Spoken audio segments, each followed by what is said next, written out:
Well, good morning, guys. So, as I'm recording this video, and like I said, this is my very first time painting a silicone. So, mind you, I really don't know what I'm doing. And I'm gathering. So, what I do, I'll go to YouTube and I watch a lot of videos, right?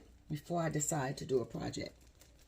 And when I do that, I find a YouTuber that I best understand. Because some videos I can watch and I have no clue of what's going on. Okay?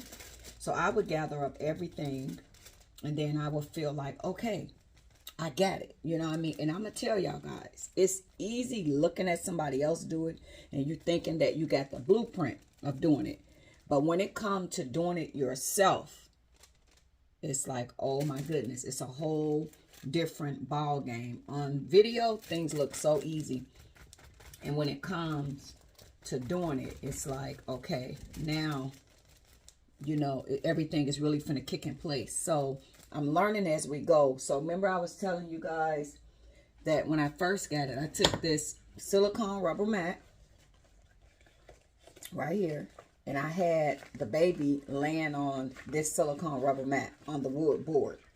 So, and I'm listening to these people over and over and over, and they keep saying silicone stick to silicone, silicone stick to silicone. So I got this mat and laid the baby on. So that's a no-go. You don't lay a baby on a silicone mat. So you want to get something. So now I have a cookie sheet that I have the baby laid on and something that's kind of lint-free. And when you go to making this baby, you want to wear something that don't accumulate a whole lot of lint, because this silicone is so sticky and everything that, you know, the kids get the slime and whatever that slime touch, it picks up the particles. That's kind of how the silicone is. It picks up every bit of particles, because there's definitely not a sealer on here to stop it from doing it. Even when I got the baby new, it had that effect. So don't put it on that rubber mat. And you have to wait for the product to cure. If it do not cure, I'm going to turn it around and let y'all see. So my baby got like rug burns. And she got those rug burns because she was not totally cured. And when she was not totally cured, I flipped her over. And when I flipped her over, by her not being cured, she wound up getting like this bad pink rug burn on her back. Thank God it's on her back and not on her face, because definitely it cured that way. And then getting it off the silicone, it actually stuck to the silicone. So do not do that step. But definitely put some paint thinner in your Psycho paint, because it give you a little bit more working time. If you just mix A and B together, you got to work very, very fast. So definitely use that. Tweezers is a must, because it picks up every little bit of particle as you're doing it, and you be like, oh my goodness. So one thing, it was hard for me to tell when the product has cured, because the silicone start out sticky. You know, it started out sticky and it has this shiny type look. So I really couldn't tell when this silicone had actually cured. So for me to be on the safe side, my silicone said it dries in 2 hours. I do so much work and leave it for 24 hours before I touch it, because I thought it was cured, flipped it over on that silicone mat, and it kind of gave her back that like a rug burn or sunburn, because she wasn't cured. She wasn't cured. So everything is a work in progress. Like I say, I was like, oh my God, I was so scared like of messing up, because when you pay like $160, you know, I know that's not a lot of money to somebody, but it's a lot of money to me to have a boo-boo. So I wanted to show y'all the things that I made mistakes on. So when you guys get to that point, you will not make the same mistakes I did. So you definitely need latex-free makeup pads. And I'm not really concerned. Like, I know y'all see the head got a lot of little. I'm not really concerned about that because I'm going to root hair. So that's not nothing I'm really concerned about. You know, you live and learn. My next go around, because I want to have I want to own in my collection a girl and a boy silicone.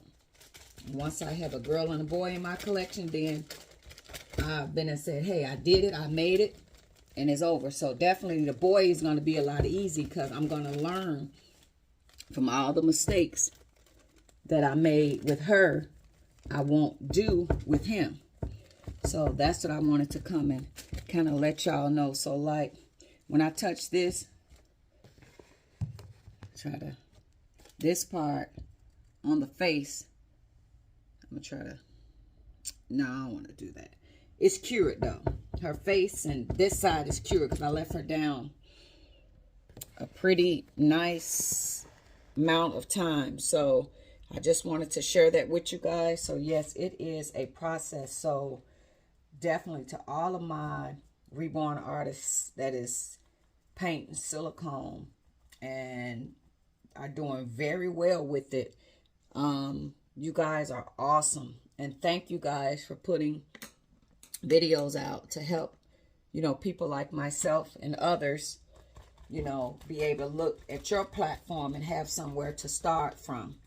So I really appreciate that. And like I said, I'm not going to stop until I get it right. So I'm still learning and everything. So, and I showed y'all how I do a barrier. So I'm looking for a Tupperware for her to fit in. So the top to go over the top of her. Because like I say, everything sticks to her. She's like a suction for dirt and debris and fabric and hair. And she's like a whole suction. So this one, and that's why they have to use that setting powder. I would not let my grandkids be touching this one. These will be put up, and I don't want nobody to be touching them because they so sticky. So the last thing I got to learn is how to seal these babies. Like, y'all ever seen silicone?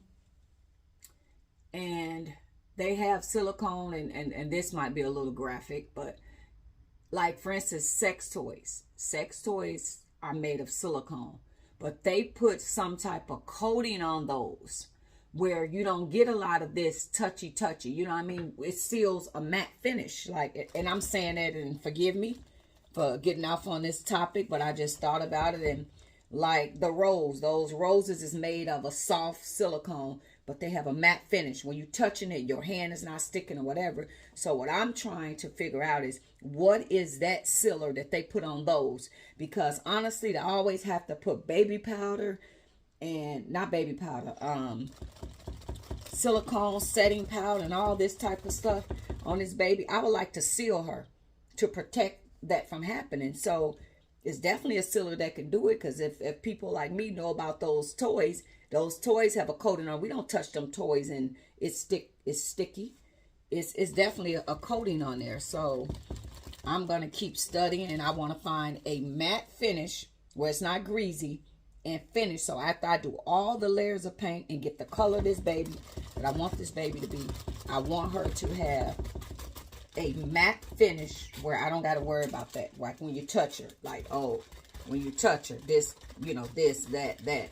So I'm on the hunt for that, to find a sealer that'll work with silicone.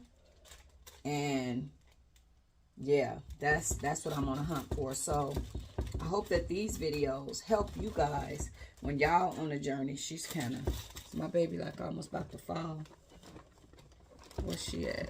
She just seemed a little crooked. I don't think I put her on there right. There we go. So I hope that these steps help you guys when y'all go on a journey. So if there's somebody looking that knows what that sealer is, so I want a matte sealer finish where when you touch this, when it cures, I don't want that stickiness. So even when it cures, this silicone is sticky. That's why they always put that setting powder. So I definitely would like to have a finishing setting, a finishing sealer on it. So I don't have to have every bit of hair, every bit of this, every bit. Even, you know, when this baby came, she had on clothes. She was sticking to her clothes. The red hat she had on, the particles from the red hat was embedded in her. I had to wash her. So I would like a matte sealer on her. And maybe they don't do a matte sealer because I guess these babies are made to feel squishy and really. So they don't put that on it because maybe it gives it a more firmer, like it feel like rubber then when you put it on. Maybe that's why they don't put it on. But if I can get the paint to look as real as possible, I will give up the squishily just to have the real effects and not have to always put that setting powder on there. So if there's anybody that works with rubber, plastic, and knows a good sealer that you can use, that it will work. So I would say to anybody, if you're going to use it, remember, because this is something I've never seen anybody do with that type of sealer. Don't just automatically put it on here and take it to work. I would say start at the back by the butt or something that you can hide where a pamper be on. I would say start at the buttocks. And then if that silicone sealer does not work, you know not to put it on your baby. You know, start somewhere that's very less visible. So I hope that this helped you guys. Yes, I'm on this journey to finish this. And I don't know if any of y'all do this. Anything I start, no matter what it is, clothes I'm making for my customers, babies I'm making, I pray over every single thing I touch. So I'm going to show you another baby that I'm working on. Excuse me. So this baby, yeah, I'm about to put him in the oven. So they always say, you don't make black babies. Like, I do make black babies. I got a sealer on there, letting the sealer seal. So he's going to be going in the oven. So, yes, they always say, you don't make black babies. You don't make... The customer get to pick their babies. I make black babies. I guess they were saying a skin complexion. So I will say this, with my experience, it is harder making a dark baby. It is, because if you mix that paint up and that paint is not right, a lot of times them babies be looking like mammy dolls, like slave dolls. Y'all remember back in the day? Now I'll be 49. So I remember my mom buying me a baby doll. And I'm just being honest, the baby dolls was so ugly. They used to make for, you know, African-American dolls, that I would prefer a white baby than the black ones, because they had them so black, you know, looking, you know, like black slaves. They didn't make them appealing or cute. They didn't. So it's like when for me, I'm not going to speak for every little girl, but for me, when my mama used to go Christmas shopping or whatever, and she appeared with that black baby that looked like that, they was so hideous. I told my mom, I don't want that doll no more. You know, I want a Barbie. Or I want, you know, I didn't want those dolls because I didn't like how they looked. They looked like little monsters, a little slave, something. So now we could change the narrator. You know, the dolls done got a lot better. But a lot of times you see still when they make some babies, they make them black babies hideous. I be seeing some of them babies and I'll be like, Lord, who painted that? And and God forgive me, because I shouldn't be judging nobody, but I'll be like, wow, it just be hideous. So when I'm mixing paint, it's harder for me personally when you're coming up with those tones. So it's easy to make a fair-skinned baby than it is for me to make a dark baby, because I'm not, you know, I don't have the master key to this working with babies. That's why you got to really put in some time, blood, sweat, and tears. You really have to try to learn some steps. You really got to learn. You really got to force yourself to learn. And then if you wind up learning, things can be better. So, yeah, this one was a yellow and green undertone. So this, now that I got this in there, I'm going to let this, I'm going to give it 24 hours. I'm not going to touch it no more, because that's how I wind up messing up. So I hope that this helped you. Definitely get some isotone remover. And I saw some silicone paint remover.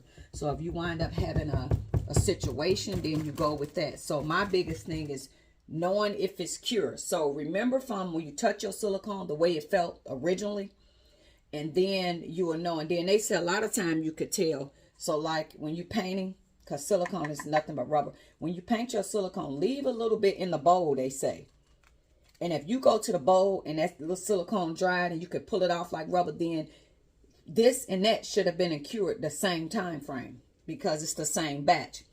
If this one in the bowl cures and the one on your baby don't cure, then they said that these things that we're using, these are not latex free.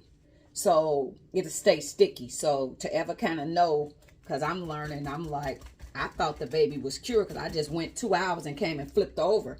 She was not cured. That's why she got that rug burn effect. So that's why she wound up getting that, because she was not cured. That's why she was so red on her back, because I flipped her over and had on a silicone mat and she was not ready.